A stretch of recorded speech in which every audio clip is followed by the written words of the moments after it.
So hello everyone, in this particular session we learn about the solvency ratio. जैसा कि हमने अपने previous session में पढ़ा था रिगार्डिंग द लिक्विडिटी रेशियो, इस सेशन में हम बात करेंगे सॉल्वेंसी रेशियो की। अब बात आती है सॉल्वेंसी रेशियो होते क्या है। सॉल्वेंसी रेशियो बहुत ही सिंपल टर्म है। Solvency ratio simply means companies debts level as compare to companies assets, earning and equity level.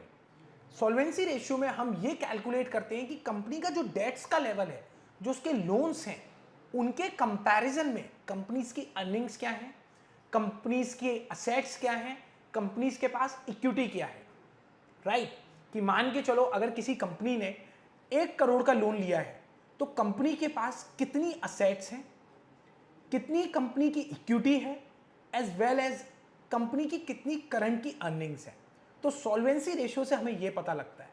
But most of the time होता क्या है कि लोगों के अंदर लिक्विडिटी रेशियो और सॉल्वेंसी रेशियो को लेकर एक बहुत बड़ा मिथ है। Most of the time people don't know regarding what is liquidity ratio and what is solvency ratio. क्योंकि लिक्विडिटी रेशियो में मैंने आपको बताया था कि सिर्फ और सिर्फ हमें यह देखना होता है कि कंपनी की कैपेसिटी क्या है अपने करंट को ड्यूज पे करने की। राइट लेकिन अगर मैं बात करता हूं सॉल्वेंसी रेशियो की, तो सॉल्वेंसी रेशियो में हम बात करते हैं कंपनी के लोन के लेवल्स का एज कंपेयर टू कंपनीज की असेट्स, इक्विटी और अर्निंग के लेवल में। तो ये चीज भी सर मुझे समझ में आ गई कि आपने मुझे क्या बताया। अब थोड़ा सा इसके अंदर पढ़ लेते हैं कि सॉल्वेंसी रेशियो एक्चुअल में हमसे कहना क्या चाहता है। तो यहां पे लिखा हुआ है a solvency ratio is a crucial metric that prospective business leader frequently use to assess a company's capacity to pay off its long-term loan obligations. An indicator of company's financial health, a solvency ratio shows if its cash flow is sufficient to cover its long-term obligation. An unfavorable ratio can indicate some likelihood that a company will default on its debts obligation. Sir English तो बड़ी अच्छी लिखी है लेकिन समझ में बहुत limited ही आया। मैं बताता हूँ। सिंपली सॉल्वेंसी रेशियो में हम ये चेक करते हैं कि कंपनी की कैपेसिटी क्या है।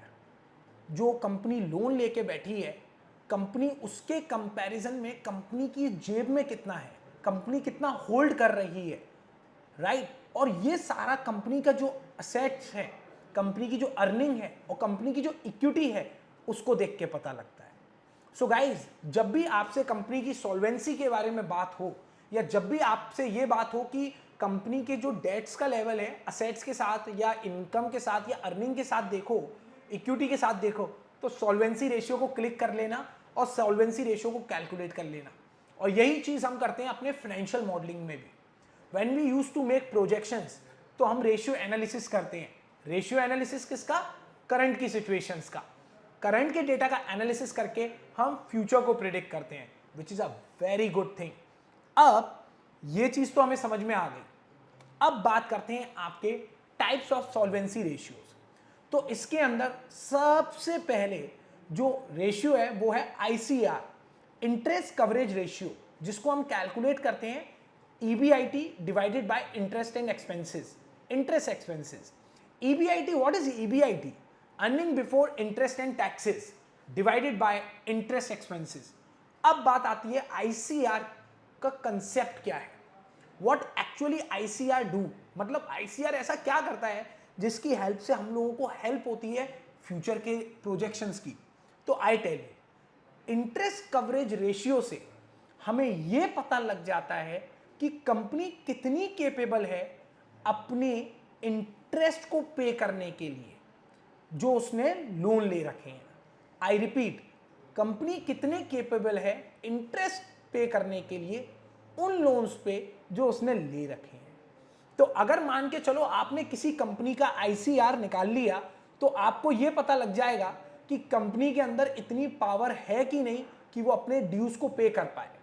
और मान के चलो अगर आपको पता लग गया कि कंपनी इतनी पावरफुल ही नहीं है, company is not that much financially sound to pay their dues, तो आपको पता है कि आपको क्या एनालिसिस में लिखना है, क्या इंटरप्रिटेशन करनी है। At a same point of time आपकी प्रोजेक्शंस पता लग जाती हैं, which is a very good thing guys. The interest coverage ratio calculate how many times a company's earnings are sufficient to repay its current interest payment.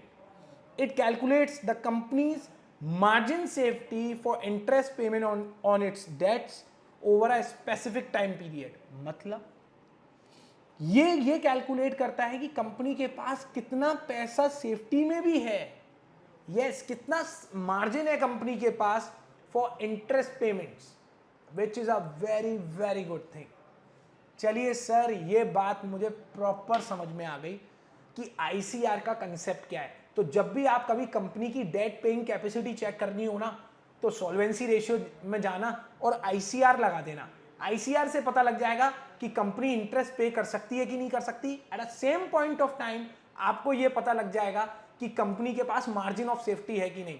मतलब या margin of safety का मतलब एक ही होता है कि हमेशा जब भी हम कोई चीज लोन लेते हैं या कोई भी अपनी लाइफ में काम करते हैं, तो हम अपना एक ऐसा बैकअप रखते हैं कि जिसके बेसिस पर हम इन फ्यूचर आने वाली कोई भी प्रॉब्लम हो उसको टैकल कर पाए. चलिए सर, आईसीआर तो समझ में आ गया. Next is debt to equity ratio. What is debt to equity ratio? See, debt equity ratio आपको सिंपली ये बताता है कि कंपनी में जो कैपिटल लगी है उसमें प्रपोर्शन डेट्स का कितना है और इक्विटी का कितना है. What is the actual proportion of debt and equity in the whole capital of a company, right.